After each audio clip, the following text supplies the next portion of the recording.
ಎ9 ನ್ಯೂಸ್ಗೆ ಸ್ವಾಗತ. ನಾನು ಅಮೀನ್ ಶೇಖ್.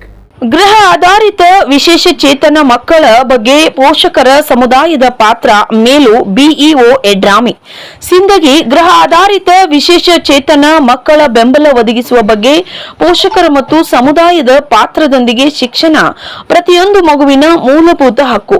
ಇದು ಜಾತಿ ಲಿಂಗ ಭೇದವಿಲ್ಲದೆ ಎಲ್ಲಾ ಮಕ್ಕಳಿಗೂ ಶಿಕ್ಷಣ ನೀಡುವುದು ಸರ್ಕಾರದ ಮತ್ತು ಇಲಾಖೆಯ ಆದ್ಯ ಕರ್ತವ್ಯವಾಗಿದೆ ಎಂದು ಹೇಳಿದ ಶಿಕ್ಷಣ ಇಲಾಖೆಯ ಬಿಇಒ ಎಂಬಿ ಯಡ್ರಾಮಿ ಹೇಳಿದರು.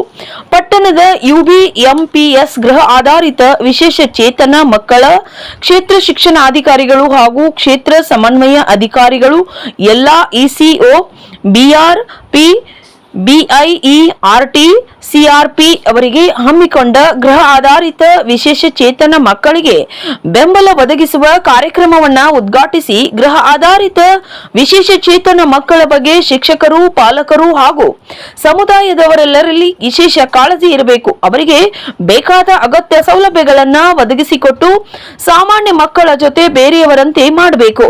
ಅವರಿಗೆ ಸೂಕ್ತ ವೈದ್ಯಕೀಯ ಚಿಕಿತ್ಸೆಯನ್ನ ಪಡೆದು ಅಗತ್ಯ ಸಾಧನ ಸಲಕರಣೆಗಳನ್ನು ಪೂರೈಸುವಂತೆ ಮಾಡಬೇಕು.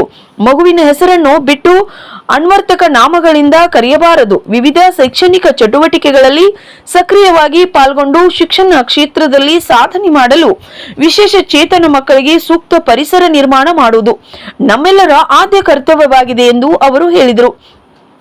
ಶಿಕ್ಷಕ ಡಿಎಂ ಮಾಹೂರ್ ಮಾತನಾಡಿ, ಗೃಹ ಆಧಾರಿತ ವಿಶೇಷ ಚೇತನ ಮಕ್ಕಳು ಅಗತ್ಯ ಸಾಧನ ಸಲಕರಣೆಗಳೊಂದಿಗೆ ಶಾಲೆಗೆ ಹಾಗೂ ಸಂಪನ್ಮೂಲ ಕೇಂದ್ರಕ್ಕೆ ಹಾಜರಾಗಲು ಕ್ರಮ ಕೈಗೊಳ್ಳಬೇಕು.